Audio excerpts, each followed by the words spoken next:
पहिल्यांदाच तमाम महाराष्ट्रातल्या आणि भारताच्या सगळ्या नागरिकांना मी मनापासून महाशिवरात्रीच्या शुभेच्छा देते. आणि योगायोगाने आज महिला दिनही याच दिवशी आला, त्याच्यामुळे खूप दोन महत्त्वाचे दिवस आज आपण साजरे करतोय. सगळ्यांना त्याच्या मनापासून शुभेच्छा देते. आणि दरवर्षी महाशिवरात्रीला मी जेजुरी गडावर येतेच आणि खूप सुंदर इथे असं वातावरण असतं आणि येळकोट येळकोट जय मल्हार हे जे वातावरण आणि भंडारा जो उधळला जातो आणि ही जेजुरी जी आपल्याला सोन्याची करायची आहे तो जो विचार इथे मांडला जातो तो घेऊन एक नवीन ऊर्जा घेऊन पुन्हा आम्ही सगळेच इथले भाविक कामाला लागतो. धाराशिवमध्ये मराठा समाज आक्रमक झाला आहे आणि त्यांनी उद्धव ठाकरेंच्या गाड्यांचा ताप पडवला. तर मला असं वाटतं की जर त्यांनी काही प्रश्न त्यांनी मांडले असतील तर ते आम्ही सगळ्यांनी ऐकून घेतले पाहिजेत. आणि खरं तरी त्यांच्यातली जी अस्वस्थता आहे ती काही विरोधी पक्षाच्या बरोबर सीमित नाही आहे. आज मराठा, धनगर, लिंगायत, मुस्लिम आणि भटक्या विमुक्त समाजाची फसवणूक कोणी केली आहे तर ती 10 वर्ष ज्यांनी मोठी मोठी आश्वासनं दिली अशा भारतीय जनता पक्षाच्या सरकारने सगळ्यांची फसवणूक केली. मग मराठा समाजाच्या वेळी श्री मनोज भाऊ जरांगे यांच्या आंदोलनाला मुख्यमंत्री 2 वेळा गेले, त्यांचे एवढे मोठे मंत्री गेले, त्यांनी शब्द दिला. धनगर समाजाला आरक्षण देऊ हे बारामतीत येऊन देवेंद्रजीच 10 वर्षापूर्वी बोलले होते. परवा पुन्हा एकदा आले, पण माझ्या काही कानावर त्यांच्या भाषणामध्ये धनगर आरक्षणाबद्दल काही ऐकू आलं नाही. लिंगायत मुस्लिम समाजाची मागणी आहे, भटक्या विमुक्त समाजांची मागणी आहे. या सगळ्या मागण्या जेव्हा ते विरोधात होते 10 वर्षापूर्वी तेव्हा सातत्याने मागण्या करत होते. 10 वर्ष गल्लीपासून दिल्लीपर्यंत त्यांची सरकार आहे. 200 MLA आणि 300 खासदार.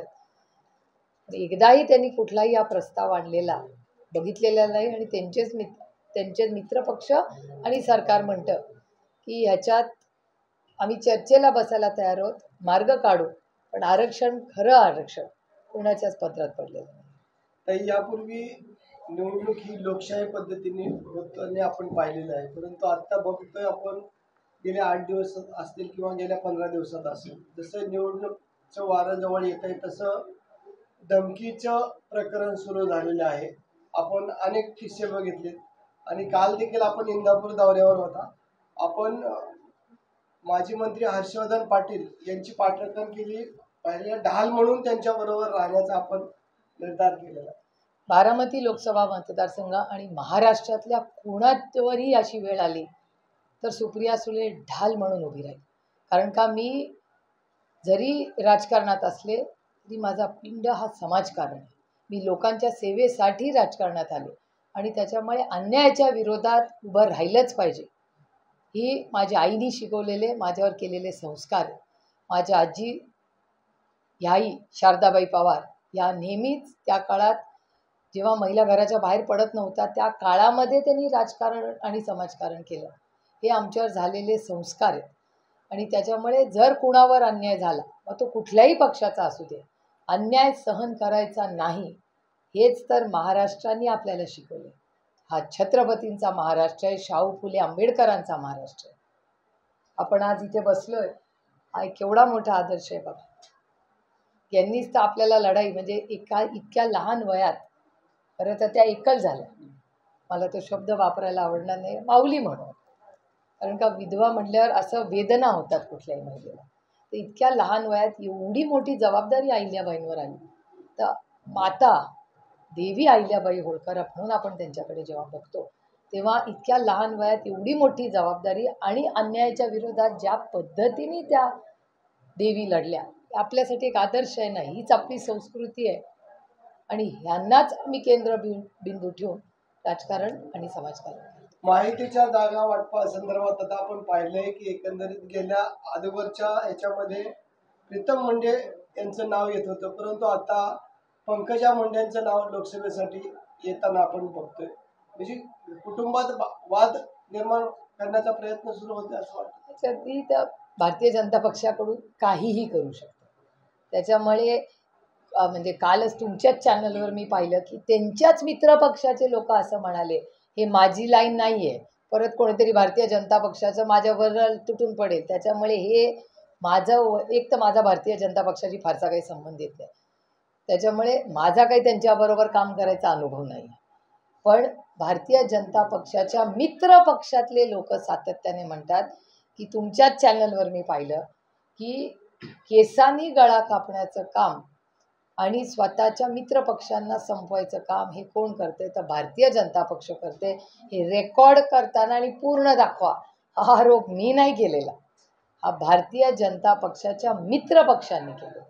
तर त्यांना अर्थातच माझ्यापेक्षा भारतीय जनता पक्षाचा अनुभव जास्त आहे, त्याच्यामुळे आज काय काय बघावं लागेल. त्याच्यामुळे सुसंस्कृत जो महाराष्ट्र होता, ज्याला कैलासवासी यशवंतराव चव्हाणांचे संस्कारांनी हा महाराष्ट्र मोठा झाला, त्याच्यावर आज ही अदृश्य शक्ती, हे गलिच्छ राजकारण जे आणते, त्याचा मी जाहीर निषेध करते. याच संदर्भात या प्रश्नाला धरूनच नितीन गडकरींनी देखील अख्ख्या देशामध्ये आपण पाहिले रस्ते कशा पद्धतीने केले, परंतु त्यांना देखील आता त्यांची देखील पिछाहट होताना बघतोय. 2 याद्या जाहीर झाल्या पण अद्याप त्यांचं नाव समोर येताना दिसत. उद्धव ठाकरे यांना जोडून दुसरा प्रश्न विचारतो. उद्धव ठाकरे असं म्हणाले की आमच्या पक्षात या, कसं वाटतं? मी सकाळी त्याच्याबद्दल बोलले, पण खरं तर गडकरी साहेब हे एका पक्षाचे नेते नाही. गडकरी साहेब महाराष्ट्राचे फक्त नाही, देशाचे मोठे नेते. कुठल्याही खासदाराला तुम्ही विचारा, त्यांनी कधी सुडाचं राजकारण केलं. गडकरी साहेबांची खासियतच ही आहे की प्रत्येक खासदार जातो, मागणी करतो मतदारसंघासाठी, तेव्हा ते हो म्हणतात, फोटो काढतात आणि प्रत्येक, मग काँग्रेस असेल राष्ट्रवादी असेल, आम्ही सगळे जरी आमची वैचारिक मतभेद भारतीय जनता पक्षाबरोबर असले तरी गडकरी साहेबांचा आम्ही सगळे मान सन्मान करतो, कारण का त्यांनी कधीही त्या नात्यामध्येही कटुता आणली नाही आणि कधी कुठल्याही विचाराचा खासदार त्यांच्याकडे गेला तरी हा रस्ता ह्या देशासाठी आहे, ही भूमिका सातत्याने त्यांनी घेतलेली आहे. त्याच्यामुळे सुडाचं राजकारण हे गडकरी साहेबांना कधीच केलेलं नाही आहे. उसके लिए दिल बडा होना चाहिए, खूप मोठ्या मनाचे आणि अशी महाराष्ट्राला शोभेल आणि आपल्याला अभिमान वाटेल असा आपला नेता दिल्लीत आहे. मनोज जरांगे पाटलांचा फक्त वापर करून घेतला. आता त्यांनी आंदोलन शांत केलेलं आहे, परंतु येणाऱ्या निवडणुकीमध्ये मराठा समाजाचे प्रत्येक मतदारसंघामध्ये 400 उमेदवार उभे करण्याची त्यांनी काल स्टेटमेंट केलं. मला असं वाटतं लोकशाही आहे, त्याच्यामुळे लोकशाहीमध्ये प्रत्येकाला त्याचं मत मांडण्याचा अधिकार आहे. आता दडपशाही, दमदाट्या, सत्तेत असलेल्या लोकांना पण धमक्या, अशी परिस्थिती राज्यात दुर्दैवाने दिसते. पण या दडपशाहीच्याच विरोधात आम्ही लढतो. ही लोकशाही आहे, प्रत्येकाला आपलं मत मांडायचा, मोकळा श्वास घ्यायचा अधिकार भारतरत्न डॉक्टर बाबासाहेब आंबेडकरांनी आपल्याला दिलेला आहे. आणि तो आम्ही या दडपशाहीनी किती गुंडागर्दी केली, गोळ्या झाडल्या, धमक्या दिल्या, आम्ही घाबरणार नाही. आम्ही पूर्ण ताकदीने त्या दडपशाहीच्या आणि त्या बंदुकीच्या राजकारणाच्या विरोधात आम्ही महाराष्ट्रासाठी शांततेच्या मार्गाने, महात्मा गांधींनी दिलेल्या मार्गाने आम्ही त्याच्या विरोधात लढत राहू. पवारांनी धमकी देणं अयोग्य असं फडणवीस म्हणतात. असं नाही म्हणले ते असं म्हणले ते मोठं स्टेटमेंट आहे. तुम्ही म्हणताय तेवढं छोटं स्टेटमेंट नाही, बरंच लंब स्टेटमेंट आहे. पण हे दुर्दैव आहे की देवेंद्रजी त्यांचं काम करत नाही आहे, म्हणून आदरणीय पवार साहेबांना उतरावं लागतं. तर आदरणीय देवेंद्रजींनी जर हर्षवर्धन भाऊंना साथ दिली असती तरी वेळच आली नसती. हिंमतच कशी होते मित्रपक्षाला हर्षवर्धन भाऊंना द्यावं. आणि हा हर्षवर्धन भाऊ एकट्याचा विषय नाही आहे, ते राज्याचे नाही देशाचे मोठे नेते. तर जर हर्षवर्धन भाऊंना इंदापूरमध्ये त्यांचा मित्रपक्ष धमकी देत असेल ते किती दुर्दैवी आहे. मग त्या वर्दीची भीतीच नाही राहिली. आणि मग आपलं ते पोलीस स्टेशनमध्ये जाऊन हे गोळीबार करतात सत्तेतले लोक. याचा अर्थ सत्तेमध्ये असलेले भारतीय जनता पक्ष आणि मित्रपक्षांना आज काही नियम, कायदा किंवा बंदूक त्यांना वाटतंय तसं ते वापरू शकतात. त्याच्यावर काही वचकच राहिलेला नाही. हा देश नियम कायद्याने चालतो, कुणाच्या सत्तेवर चालत नाही हा देश. आणि देवेंद्रजींना माझी विनंती आहे की देवेंद्रजी आपले लोक आवरा.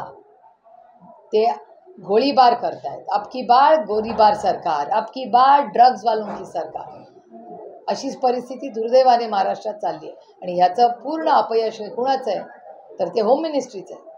कारण जर हर्षवर्धन पाटलांना सिक्युरिटी मागावी लागत असेल या राज्याच्या गृहमंत्र्याकडे, हे किती दुर्दैवी आहे. मी स्वतः मागणी केली मागच्या आठवड्यात की हर्षवर्धन भाऊंचा सन्मान आणि ही कुठली नवीन पद्धत काढली आहे. या मारामाऱ्या शिवीगाळी महाराष्ट्राची संस्कृती नाही. आणि हे महाराष्ट्राचं गलिच्छ राजकारण आहे फक्त आणि फक्त या अदृश्य शक्तीमुळे होतं.